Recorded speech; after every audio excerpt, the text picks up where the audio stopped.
तुकया भक्त मधुसूदन लेखांक 6 संपूर्ण महाराष्ट्रात सांस्कृतिक राजधानी म्हणून विशेष दर्जा असणाऱ्या पुणे जिल्ह्यात पवित्र देहू आळंदीबरोबरच ऐतिहासिक योगदान असलेल्या या भूमीला छत्रपती संभाजी महाराजांच्या बलिदान क्षेत्राचा वारसा आहे, हेही आपल्याला माहीत असणं तितकेच महत्त्वाचे आहे.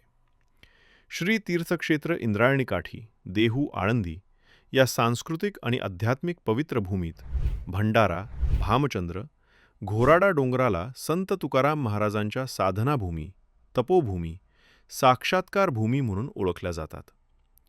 वारकरी संप्रदायाचा आणि परंपरेचा याच संतभूमीशी खूप मोठा जिव्हाळ्याचा संबंध आहे. जगद्गुरू संत तुकाराम महाराजांना वारकरी अर्थात भागवत धर्म मंदिरामध्ये सर्वोच्च स्थान आहे. मराठी साहित्य परंपरेमध्ये जगद्गुरू संत तुकाराम महाराजांनी जगाला दिशा देणारे, परिवर्तनशी क्रांती घडवणारे अलौकिक दर्जाचे साहित्य लिहून संपूर्ण साहित्य विश्वाला, वारकरी परंपरेला, मानवी जीवनाच्या कल्याणाला पूरक ठरणाऱ्या विचारांची जोड दिल्याने संत तुकाराम महाराज हे या पुण्यभूमीचा महत्त्वाचा घटक आहेत. कारण याच पुण्यभूमीत त्यांना अंतिम सत्याचा, ईश्वराचा, आत्मतत्वाचा साक्षात्कार झाल्याने ही भूमी पावन आहे. देहूजवळ भंडारा, भामचंद्र आणि घोराडा पर्वत हे तुकोबारायांनी आपल्या ध्यानचिंतन साधनेसाठी निवडलेले पर्वत होते. याच ठिकाणी त्यांनी भूतदया गायी, पशूंचे पालन, तान्हेल्या जीवन वना माझी हे सहअस्तित्व अबाधित ठेवण्यासाठीचा संदेश इथूनच साऱ्या विश्वाला दिला आहे. संत तुकोबा पर्यावरणाचा संदेश देणारा जगातला पहिला संत असेल.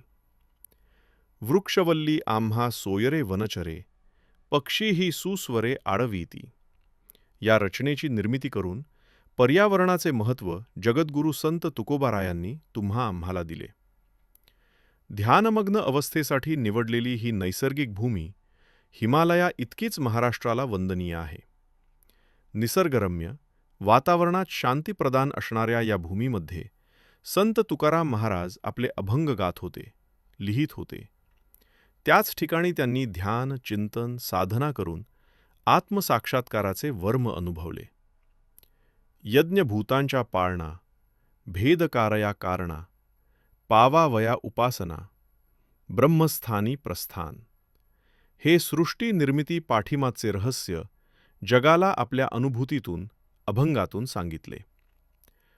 तत्वमसी विद्या ब्रह्मानंदे सांग, तेची झाला अंगे तुका आता. 15 दिवसा माझी साक्षात्कार झाला, विठोबा भेटला निराकार. भामगिरी पाठारी वस्ती जाण केली, वृत्ती स्थिरावली परब्रह्मी.